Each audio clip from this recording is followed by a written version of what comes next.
Municipal కార్మికులను వెంటనే అమలు చేయాలి. జగన్మోహన్ రెడ్డి ఇచ్చిన వాగ్దానాన్ని అమలు చేయాలి. జగన్మోహన్ రెడ్డి ఇచ్చిన వాగ్దానాన్ని పర్మినెంట్ చేయాలి. పోరాడతాం పర్మినెంట్ చేసేంత వరకు.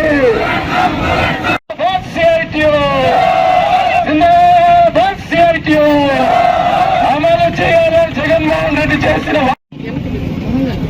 మున్సిపల్ కార్మికులను పర్మనెంట్ చేయాలని చెప్పేసి గత 4 సంవత్సరాల నుంచి కూడా అనేక దఫాలుగా ఈ రాష్ట్ర ప్రభుత్వం దృష్టికి తీసుకెళ్లడం జరిగింది.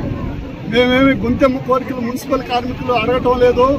గతంలో ప్రతిపక్ష నేతగా ఉన్నప్పుడు వైఎస్ జగన్మోహన్ రెడ్డి గారు అసెంబ్లీ సాక్షిగా పాదయాత్ర సాక్షిగా అనేక సభల్లో మున్సిపల్ కార్మికులు ₹1,00,000 ఇచ్చినా సరే వాళ్ళు చేసేటువంటి పనిని ఎవరు చేయలేరు కాబట్టి కాంట్రాక్ట్ అవుట్ సోర్సింగ్ వేరు కాదు, వాళ్ళందరినీ కూడా పర్మినెంట్ చేయాలి.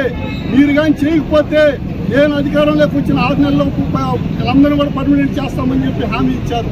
దాదాపు 4.5 సంవత్సరం పూర్తయిపోయింది. ఇక 2-3 నెలల్లో ఎలక్షన్లు కూడా వస్తూ ఉన్నాయి.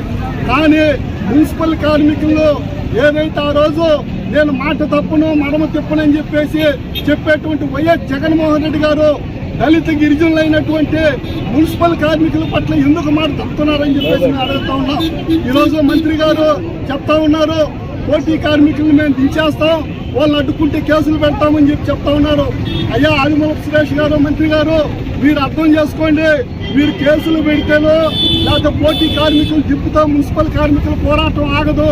మీరు చర్చలు జరిపి మున్సిపల్ నాయకత్వంతో చర్చలు జరిపి వాస్తవంగా మీరు ఇచ్చినటువంటి హామీలను అమలు చేయాలని చెప్పేసి మేము అడుగుతా ఉన్నాం. మేము కొత్త కోరికలు అడగటం లేదు. కాబట్టి మీరు డిమాండ్లు పరిష్కరించే విధంగా, సమ్మె విరమించే రకంగా చర్చలు జరిపి వాటిని ఆమోదించే విధంగా ప్రయత్నం చేయాలని చెప్పేసి మేము కోరుతా ఉన్నాం. అంతే తప్ప మీరు రెచ్చగొట్టే విధంగా మాట్లాడితే మాత్రం మున్సిపల్ కార్మికులు తిరగబడతారు. ఈ రాష్ట్ర ప్రభుత్వం మీద గతంలో ఏ రకంగా తిరగబడ్డారో అదే రకంగా వైసీపీ ప్రభుత్వం మీద కూడా తిరగబడతారని చెప్పేసి మేము తెలియజేస్తా ఉన్నాం. రేపు ఇల్లులోపు సమస్య కానీ పరిష్కరించకపోతే అత్యవసర విభాగాలైనటువంటి మంచినీళ్లు, కరెంటు ఈ సెక్షన్లు కూడా 29వ తేదీ నుంచి కూడా రాష్ట్ర వ్యాప్తంగా బంద్ చేసిన దాన్ని కూడా వెనకాడబోమని చెప్పేసి హెచ్చరిస్తా ఉన్నాం. ఈ రాష్ట్రంలో మున్సిపల్ కార్మికులందరూ జగన్మోహన్ రెడ్డి ఇచ్చినటువంటి వాగ్దానం అమలు కోసం ఈరోజు సమ్మెలు చేయాల్సినటువంటి పరిస్థితి రాష్ట్రంలో వచ్చింది.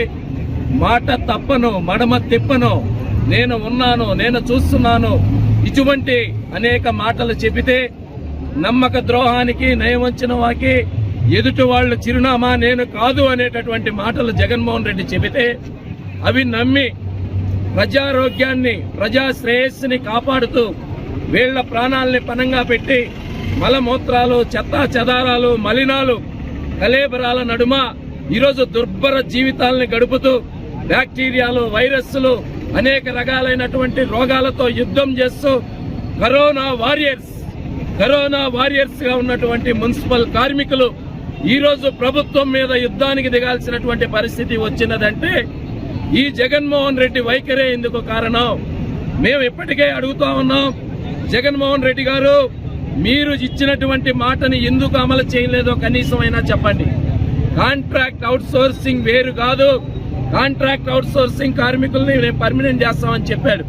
దానికి భిన్నంగా ఈరోజు మంత్రి ఆదిమూలపు సురేష్ గారు గాని, అధికార యంత్రాంగం గాని బెదిరింపులకి పాల్పడతా ఉంది. జగన్మోహన్ రెడ్డి గారు మీరు ఇదేనా ఈ అధికారులకు గాని మీ మంత్రులకు గాని ఇచ్చిన డైరెక్షన్ ఇదేనా?